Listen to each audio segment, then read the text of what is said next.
Good morning, and welcome to the Plus Therapeutics Mid-Year 2026 Business Update Conference Call.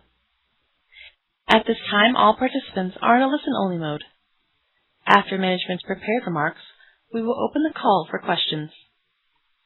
Before we begin, we want to advise you that over the course of the call and the question and answer session, forward-looking statements will be made regarding events, trends, business prospects, and financial performance, which may affect Plus Therapeutics' future operating results and financial position. All such statements are subject to risks and uncertainties, including those described in Plus Therapeutics' annual report on Form 10-K and quarterly reports on Form 10-Q. Plus Therapeutics advises you to review these risk factors in considering such statements. In addition, comments made during this conference call contain information that is accurate as of the date of the live broadcast, today, June 30th, 2026. Plus Therapeutics assumes no responsibility to update or revise any statements to reflect events, trends, or circumstances after the date they are made, except as required by law. It is now my pleasure to turn the call over to Dr. Mark Hedrick, Plus Therapeutics President and Chief Executive Officer. Dr. Hedrick, you may begin. Thank you, Betsy. Good morning, and thank you for joining today's call. Let me begin with some important and exciting news. We are pleased to announce that Plus Therapeutics is becoming Cerenome, spelled C-E-R-E-N-O-M-E. We will begin trading on NASDAQ under a new ticker, CNSY, beginning on August 3rd. Shareholders do not need to take any action.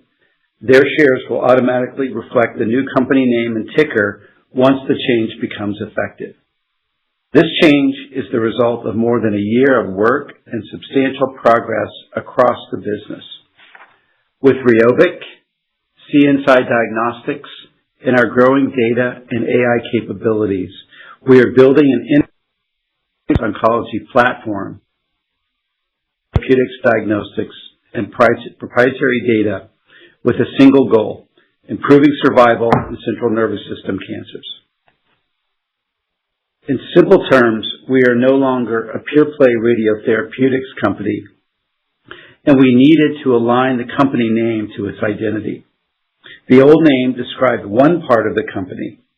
The new name is intended to reflect the company we are building each day and the opportunity ahead of us. Cerenome combines Cer, referencing the brain, with Ome, meaning the full set of data and biological information we are working to understand. Cerenome therefore reflects our focus on central nervous system cancers and on integrating therapy, diagnostics, and data. I've been clear about what is changing, so let me also be clear about what's not changing, and that is the direction of the company. The name change is simply the capstone of the actions management has taken for the past few quarters. The story isn't changing, it's actually continuing to evolve and ramp as the opportunity as we see it expands. Operationally, we intend to work day to day as an integrated CNS oncology platform company while maintaining distinct business leaders and mandates between the divisions of therapeutics, diagnostics, and data analytics/AI. And you'll be hearing shortly from these leaders on the call today. The opportunity to combine these disciplines is powerful, and the unique requirements of each require a mix of both subject matter expertise married to common elements, and a common key cohesive element for us will be our implementation of native artificial intelligence. We feel any added business costs related to the expanded AI opportunity will be more than offset by the native AI efficiencies that we generate and of the compounded commercial opportunity on the table. So to summarize the new identity and how we're rolling this out, on August 3rd, we will begin trading on NASDAQ as CNSY. That day, our new corporate website and Cerenome.com goes live, alongside a coordinated series of investor, press, and social media communications. Then, at the SNO ASCO meeting in August, we will bring the full measure of the brand forward commercially to clinicians, partners, and the scientific community. Now, before moving to an update for our Therapeutics division and Rheobic, I want to formally introduce Dr. Eric Daniels, who joined us as Chief Development Officer this past April. Eric brings more than 2 decades of experience across clinical development, regulatory strategy, corporate operations, and business development. Most recently, he served as Chief Development Officer at Kiora Pharmaceuticals, where he oversaw the company's full development portfolio, including clinical, preclinical, and CMC activities, and worked closely with the executive leadership and the board on strategy and execution. He brings a strong entrepreneurial background, having co-founded Bayon Therapeutics and previously served as Chief Executive Officer of OcuRx, where he led corporate strategy, clinical development, and operations. We believe his combination of strategic, regulatory, and operational leadership will be highly valuable as we continue to advance Rheobic and further build out our therapeutic pipeline. With that, I'll turn the call over to Eric to take you through our update for Therapeutics. Eric? Thank you, Mark, and good morning, everyone. As Mark just laid out, I recently joined Cerenome as the Chief Development Officer. With oversight over our therapeutics business, I welcome the opportunity to advance our therapeutic pipeline. Our lead asset, Rheobic, or rhenium-186 obisbemeda, is a precision radiotherapeutic for central nervous system cancers that we are advancing in the treatment of leptomeningeal metastases, recurrent glioblastoma, and pediatric malignant gliomas. I'd like to take this opportunity to review our 2026 objectives and progress for Rheobic as follows. Objective: an optimal dose interval for Rheobic in the ReSPECT-LM Phase 2 trial with an anticipated interim data readout in the second half of 2026. This objective is in progress and remains on track. The ReSPECT-LM Phase 2 trial is a multi-center, multiple-dose study and a follow-on to our previously reported or released LM single-dose escalation trial. We expect our optimal dose and interval to be consistent with our previously released trial data and believe this may be achieved with 12 to 18 patients, assuming no dose-limiting toxicities, which we have not observed today. We've completed 1/3 of this target, and with ongoing site expansion, we anticipate reaching a recommended Phase 2 dose by year-end. Interim data analysis for this trial will be ongoing. We anticipate we will conduct one in Q3, and a trial update abstract has been submitted to the Annual Meeting of Society for Neuro-Oncology in November of 2026. Dosimetry data analysis from our single-dose administration study remains ongoing and is expected to be released by year-end. Dosimetry data is an important safety signal, as off-target toxicity remains an important facet of radiotherapies. Given its liposomal formulation, Rheobic represents an attractive, precise approach, and we anticipate the dosimetry data to support this assertion. Turning now to the pivotal development pathway for Rheobic in LM.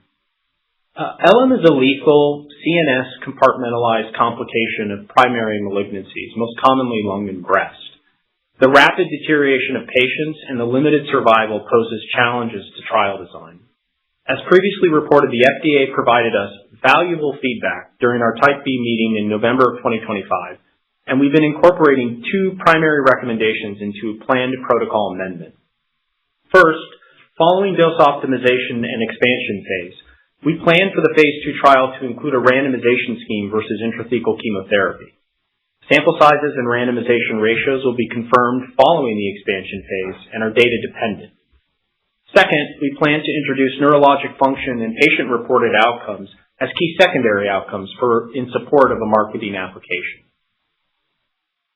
The trial will position us for either a follow-on registration study or potential accelerated approval. Timing updates for the program will be provided as details emerge on dose optimization and estimated sample sizes. Objective number 2 is completing enrollment in the ReSPECT-GBM Phase 2 trial for glioblastoma and conducting an end-of-Phase 2 meeting with the FDA with the goal of aligning on pivotal trial design with data expected in Q4 2026. This objective is also well underway and remains on track. The ReSPECT-GBM Phase 2 trial is a multi-center, single-dose administration of Rheobic administered via convection-enhanced delivery. We've enrolled 31 of the target 34 subjects in this study. We have 3 active enrolling sites throughout the United States, and current rates of enrollment put completion on track for 2026. Data readout timing will be dependent upon enrollment, database cleaning, and final analysis. As with Rheobic and LM, I'd like to take this opportunity to discuss the pivotal development pathway in GBM. Completion of the current study and following an end-of-phase 2 meeting with the FDA, we believe we would be in a position to move to a registration study. However, as a cancer that's notoriously difficult to treat, this go, no-go decision will be data-dependent in order to estimate a pivotal treatment effect, powering, and the necessary resources to support the business case. Timing updates on continued enrollment will be provided. Objective number 3 is to complete commercial manufacturing scale of the Rheobic. We're proud to report this objective also remains in progress and on track. Recommendations from our Type C meeting with the FDA regarding purification qualification and impurity characterization activities have been completed or are on schedule to be completed by the end of the year. Method transfer has been initiated, personnel have been trained, qualification activities are progressing to schedule, and the Q4 audit is planned for our new CDMO by the end of the year. The supply roadmap has also been completed, with the overnight delivery constraint resolved with a new vendor. We believe the manufacturing scale and supply chain of Rheobic will readily support the clinical trial and any early commercial activity. Finally, objective number 4 is to begin enrollment in the RESPECT PBC Pediatric Brain Cancer Phase 1 trial. This objective is in progress and remains on track. We have received both DoD and IRB approval to conduct the study. We've completed contracting with Lurie Children's Hospital at Northwestern, and site activation is imminent. First dosing is expected in Q3. Aside from continued material progress in clinical development in CMC, the therapeutic development team is adopting enterprise-wide AI initiatives aimed at mining data relationships between longitudinal clinical data and the company's CNSide platform. So in summary, our 4 objectives for radiotherapeutics 2026 remain on track, with key execution risks rooted in unexpected trial delays or unforeseen CDMO supply challenges. The therapeutics to pivotal ready status in 2 indications. Thank you for your time, and I'll hand the call over to Russell to provide an update on our diagnostics business. Thank you, Eric. We also have 4 goals for CNSide in 2026, all of which are on track. Let me start with where we stand against each one and then talk you through the supporting information behind the numbers. In January, we introduced these 4 goals and we affirmed them again in March and May. We have not changed them and we're tracking to each of them. Goal number 1, expand US commercial payer coverage to more than 150 million covered lives. This goal is on track. We entered 2026 with approximately 67 million covered lives from United Healthcare and Humana. As of last Thursday, with the Elevance Health National Coverage Agreement announcement, we contracted total contracted coverage for the CNSide CSF tumor cell enumeration assay now stands at approximately 126 million people. That figure reflects 3 new coverage agreements year to date. Highmark and Blue Shield of California in April, and Elevance Health adding approximately 45.4 million lives effective May 1st. We remain on track to deliver the 150 million covered lives goal this year. Goal number 2, secure Medicare coverage pathway. This goal is also on track. On May 7th, CNSide Diagnostics enrolled in the Medicare program and received our Provider Transaction Access Number, or PTAN, opening a direct pathway to submit claims to Medicare. PLA code 0640U, our dedicated AMA biller identifier, takes effect tomorrow, July 1. Formal MAC, Medicare Administrative Contractor Coverage, determinations and clinical lab fee schedule pricing for code 060U are the next milestones on that path. Medicaid coverage pathways remain under development. Goal number 3, achieve 1,250 annualized test order run rate by year end. This goal is tracking to meet or exceed, and was second half weighted by design. The first half order activity was deliberately access led rather than volume led. Quarter over quarter, Q1 to Q2 grew 64%, and June was our highest month on record at 72 tests. That was nearly double May's volume and more than 3 times our January volume. Year-to-date through the second quarter, our lab has performed 232 CNSide tests. The second half ramp will be further supported by the access milestones we now have in place, the onboarding waitlist, and the approximately 70 aggregate physicians and their staffs that have already signed the CNSide provider portal agreement behind today's active orderers. Goal number 4, launch additional CSF tumor characterization assays to expand the CNSide platform. This goal is on schedule. We are on schedule for the first additional test launches in Q3, with further CSF characterization assays planned thereafter, launching on a rolling basis. These tests are intended to provide additional cellular, genomic, and phenotypic characterization of CSF specimens and captured tumor cells, supporting clinical decision-making and increasing the economic value of every specimen we process. Taken together, the payer access has materially expanded and the Medicare pathway is now open. The order rate is accelerating off an access-led first half, and the multi-assay platform is on schedule. That's the headline. Now let's unpack the detail behind each of those goals. Firstly, access.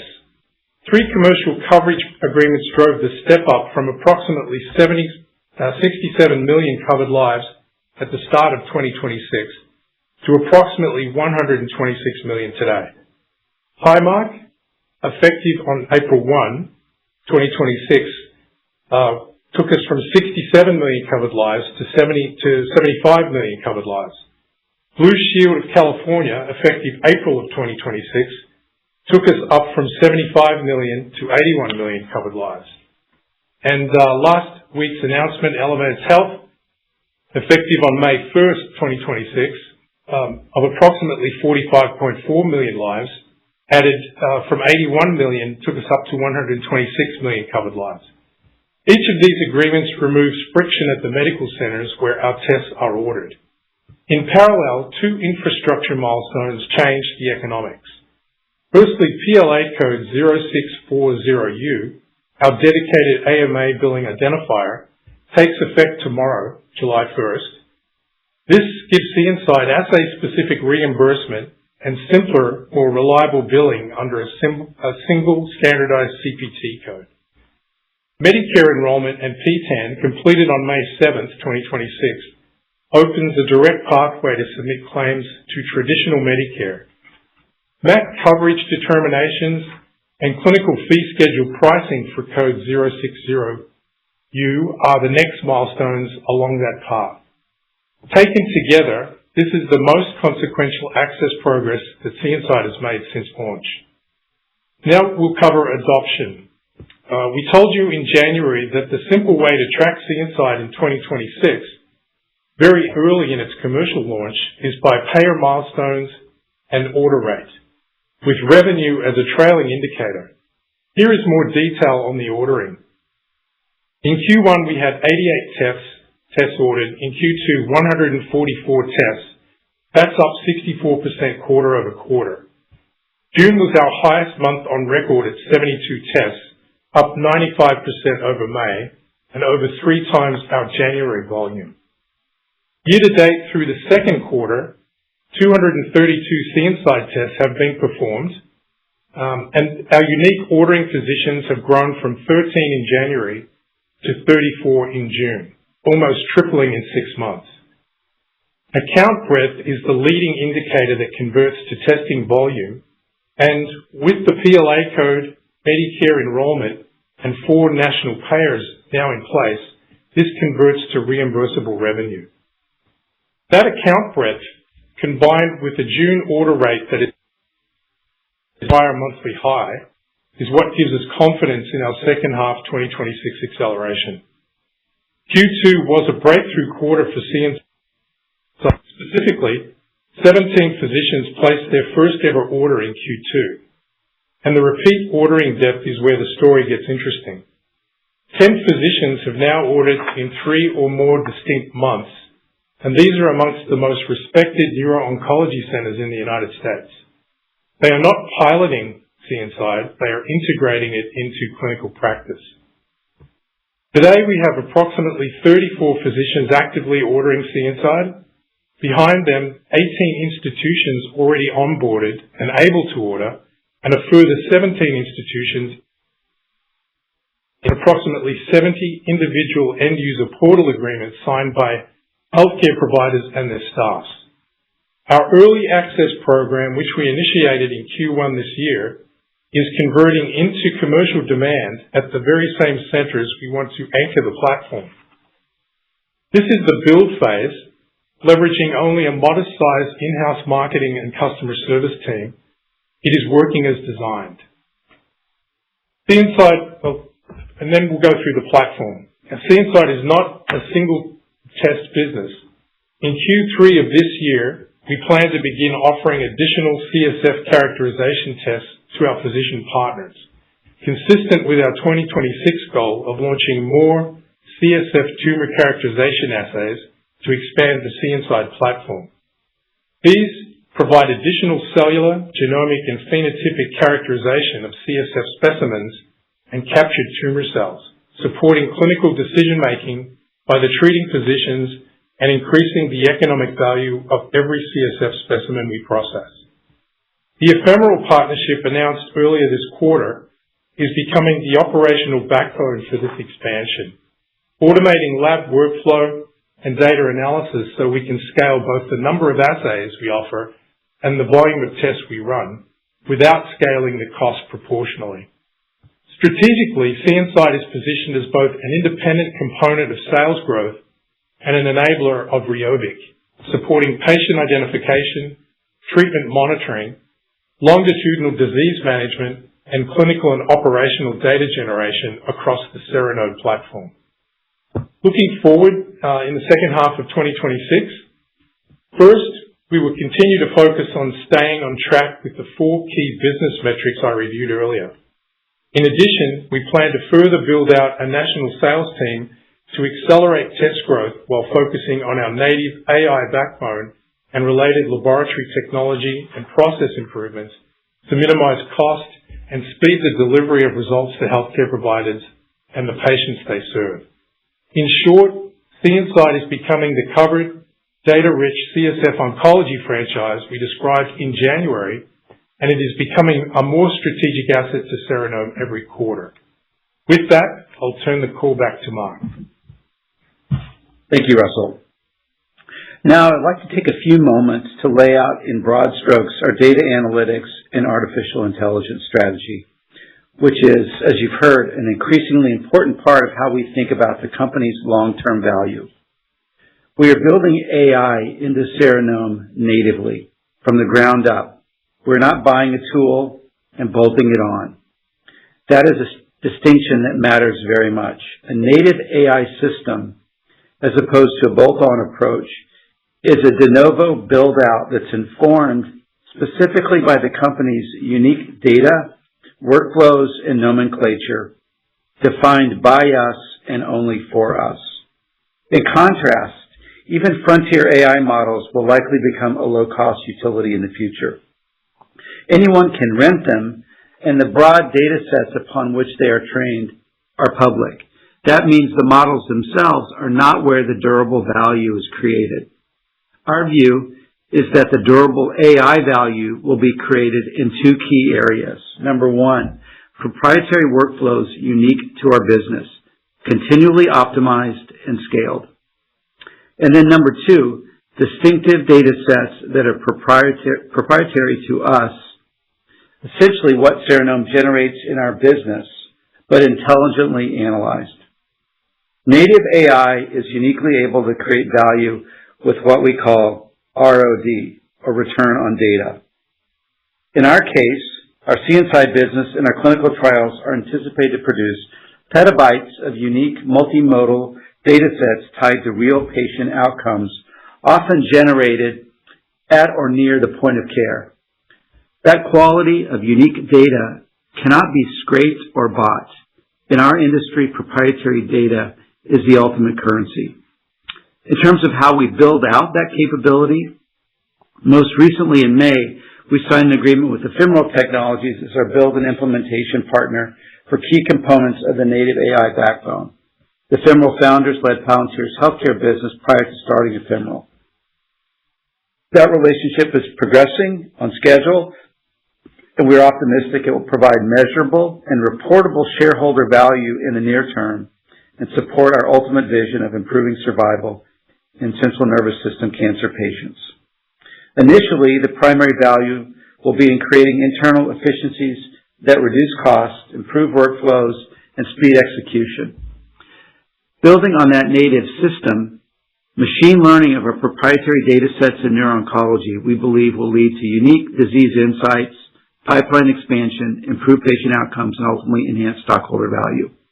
While native AI can impact almost all areas of the company, importantly, high risk and sensitive areas such as financial and legal operations will remain with proven partners with defined guardrails using compatible systems such as NetSuite and Oracle. So before I open the call to questions, I want to just reiterate quickly our 2026 anticipated milestones. First, on Rheobic.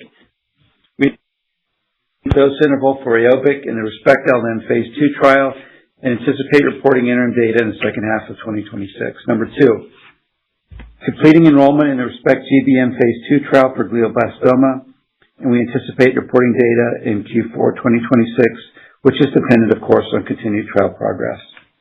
Number 3, complete clinical and commercial manufacturing scale-up for Rheobic.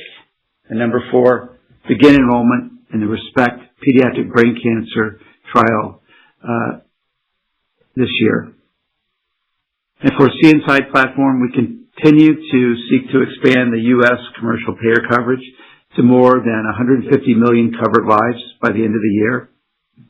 We'll continue to expand Medicare coverage on a state-by-state basis. We intend to meet or exceed the 1,250 test run rate objective by year end, and 4, expand the CNSide platform to include additional CNS tumor characterization tests. And with that now, Betsy, I'll turn the call back over to you for questions. We will now begin the question and answer session. To ask a question, you may press star then 1 on your touch-tone phone. If you are using a speakerphone, please pick up your handset before pressing the keys. If at any time your question has been addressed and you would like to withdraw your question, please press star then 2. At this time, we will pause momentarily to assemble our roster.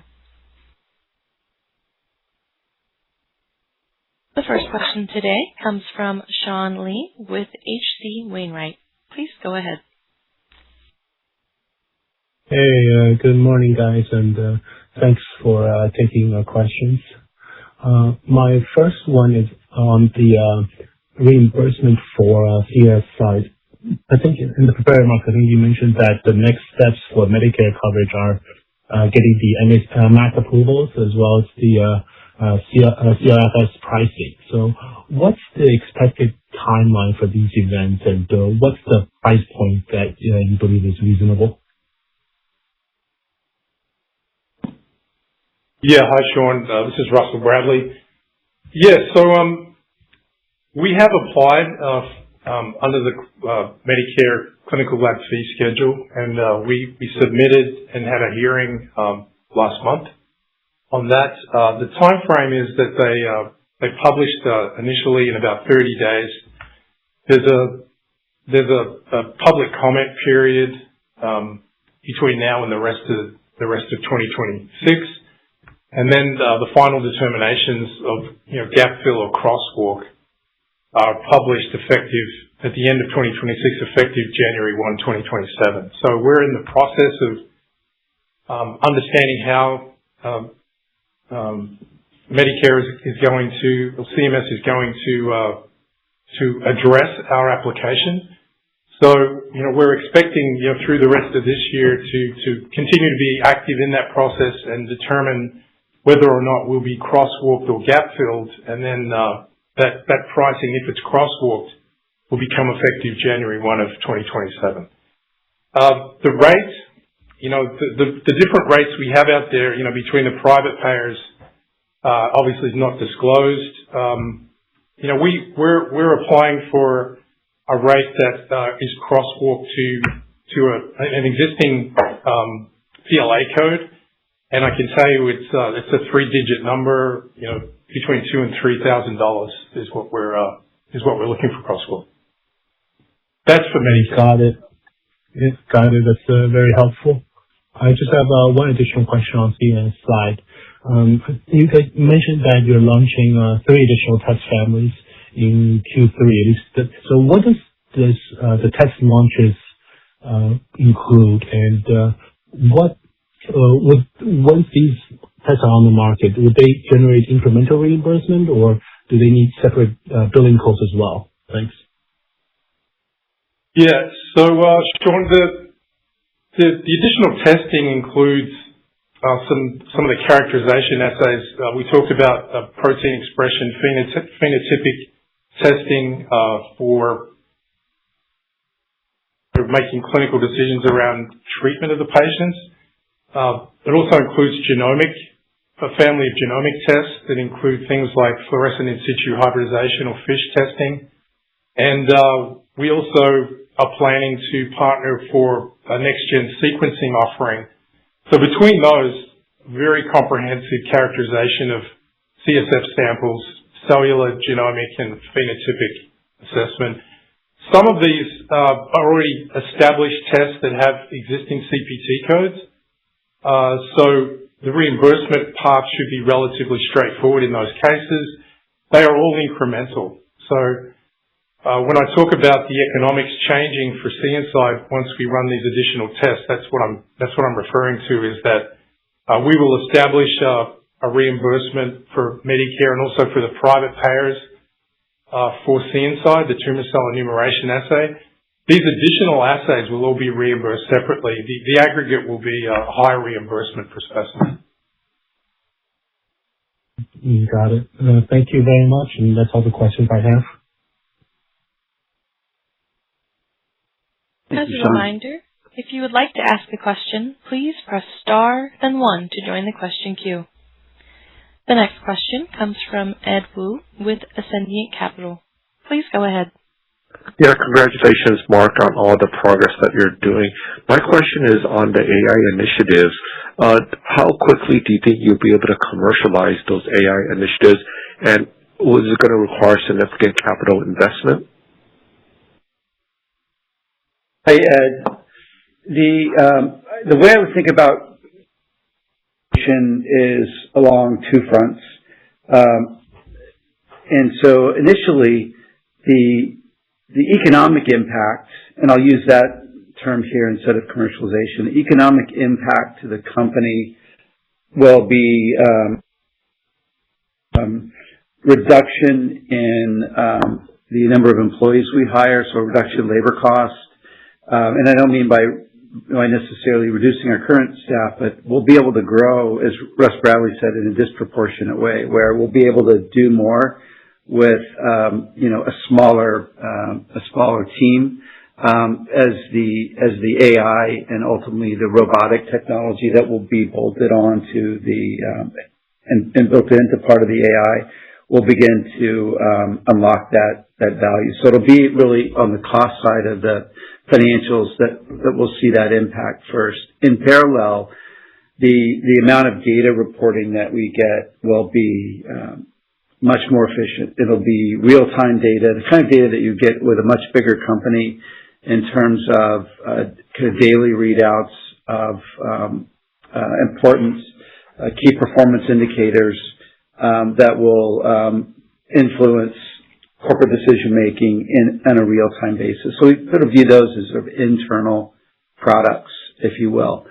The second part of that is where the potential impact will be more outward-facing and more, you mentioned the word commercialization. So things like calculations for doctors of minimal residual disease, or better algorithms to improve the dosing and delivery of Rheobic are things that we will glean through advanced data analytics, looking at both the combination of the clinical and the diagnostic data in parallel in the same patient. It essentially will allow us to make every patient its own clinical trial and learn very quickly as to how we can create value downstream in the product offerings we do by pricing level improvements or bringing additional data-driven products to the market that will enhance outcomes and improve survival in CNS patients. Now, you mentioned how much is it going to cost. So really, it's quite economic. I think if we were a bigger company and we had a high switching cost based on prior systems that were non-native AI driven, the switching costs could be very high, and we'd have a lot of sunk costs based on previous systems we put in place. We're now just ramping commercially on CNside, and there's an opportunity to build in a system on a native basis with, arguably the top provider in the world. So the costs are relatively minor.